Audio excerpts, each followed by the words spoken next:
sais pas si vous pouvez m'entendre parce que aujourd'hui ça fait un petit peu du vent sur la plage, comme vous pouvez voir ou entendre. Mais je viens de faire une petite réflexion sur quelque chose et je pense que c'est très intéressant et je voulais la partager avec vous. Donc j'étais sur la plage tout simplement. J'ai eu un moment un petit peu nostalgique, on dirait, parce que donc la façon dont je commençais à apprendre le français, c'est vraiment c'était une façon très anodine et innocente. C'est vrai qu'à l'université, mes profs ont mis cette idée dans ma tête parce que j'étudie relations internationales. Donc, il disait toujours que c'est très important, tu vois, le français c'est encore la langue de la diplomatie, c'est vraiment important de l'avoir sur votre CV et tout ça. Donc, je commençais à apprendre le français et je me rappelle que quand j'étais en vacances, j'étais obsédée par la langue, j'étais vraiment passionnée. Oh mon Dieu! J'étais vraiment passionnée parce que je me rappelle que j'étais sur la plage, justement comme ça, et j'écoutais beaucoup de podcasts, surtout Inner French, c'est ça, comme j'ai vraiment appris la langue. Et la chose, c'est que, en vrai, quand tu as un niveau plus haut dans une langue, c'est pas suffisant pour moi de justement, tu vois, écouter un podcast par ici, par là. Je pense qu'il faut travailler un petit peu plus dur, spécialement si tu es dans le cadre C1, C2. Il faut lire quelques articles, il faut écouter des podcasts, mais des podcasts un petit peu plus culturels, plus politiques, économiques. Et ce sont des choses que peut-être que c'est seulement moi, mais j'ai pas envie tous les jours d'écouter ces genres de choses. Et je me suis rendu compte que j'ai fait beaucoup de choses par discipline. C'est-à-dire, même en anglais ou même en hongrois, il y avait beaucoup de fois où je ne voulais pas écouter des choses, mais je le fais quand même. Parce que je savais que c'est comme ça qu'on s'améliore. Mais je pense qu'il y avait des fois où j'étais très disciplinée, un petit peu trop disciplinée, parce que il y avait des fois où je me demandais est-ce que je suis encore passionnée par ça ou tu vois, parce que je fais des choses de manière très routinaire de fois et je pense pas, je dis ok, il faut faire ça et c'est tout.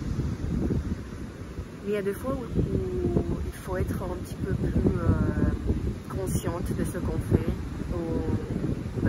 C'est ça que je pense. J'ai beaucoup de choses à remercier à la discipline. Par exemple, ma santé, mon physique, beaucoup de choses que je fais justement par discipline, qui m'ont transformée en qui je suis aujourd'hui. Mais, tu vois, il y a des fois où je me demande, est-ce que je suis encore curieuse? Est-ce que je suis encore comme un bébé qui voit le monde autour de soi et je sais pas. Donc l'autre jour, j'ai lu sur Substack une citation que m'a vraiment changé mon pensée quand il s'agit de ces genres de choses.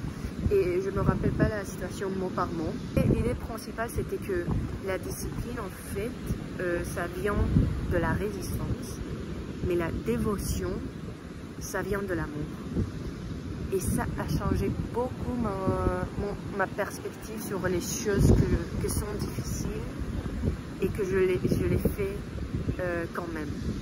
Parce que maintenant, par exemple, pour vous expliquer un exemple très stupide, j'étais sur la plage et j'ai sauvé un podcast sur l'économie ou quelque chose comme ça, un thème un petit peu plus complexe que c'est pas pour moi en fait. Et je me suis dit, non, je veux pas le faire, Et je me suis dit à moi-même, attends. Et je pensais à ces mots, dévotion. Et après, je pensais à l'amour. Et je repensais encore à mes origines. Pourquoi est-ce que je commençais à apprendre le français? C'était pas justement pour avoir une langue d'amour serrée. C'était aussi pour les gens, pour mon amour à découvrir des autres cultures, pour faire des connexions vraiment profondes.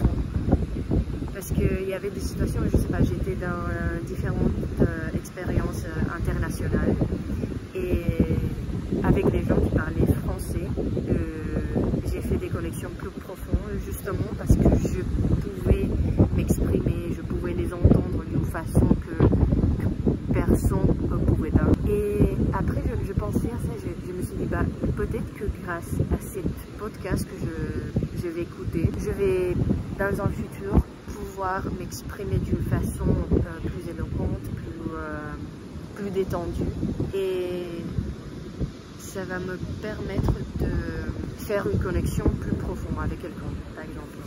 Quand on fait les choses pas par obligation ou par résistance, mais pour amour, je pense que ça change beaucoup de choses. Au moins pour moi, maintenant, même quand je fais de l'exercice, pourquoi est-ce que je le fais? Ben, je le fais pour l'amour à mes parents, pour pouvoir les aider, pour l'amour à mes amis, pour pouvoir être bien, être en bonne santé et être là pour eux. Et c'est pour ça, et c'est pour moi-même aussi, tu vois, c'est pour mon amour à moi que j'ai. Et voilà, je pense que je sais que c'est un exemple très bête, genre d'écouter un podcast sur l'économie française parce que ça vient de l'amour. Je sais que ça fait pas du sens que je le dis comme ça, mais je pense que c'est plus profond que ça. Je sais pas si j'ai encore les mots pour m'exprimer, pour exprimer ce que je veux dire avec ça, mais je pense que ces mots d'émotion, c'est plus fort que discipline. Et j'aime bien ça. Quand quelque chose vient de l'amour, il n'y a pas autant de résistance, tu vois. Donc voilà. Je pense que je vais me bailler un petit peu, même si ça fait pas le temps de... Bah, c'est toujours le temps de se baigner quand on est sur la plage. Tu vois, même maintenant, je pensais pourquoi faire cette vidéo? Pour la discipline, pour être discipliné avec mon chaîne de YouTube, mais après je pensais et je dis non, pour la dévotion, parce que peut-être que mes pensées vont inspirer quelqu'un à faire quelque chose de la même façon que je me suis inspirée à cause de voir quelqu'un, une vidéo de quelqu'un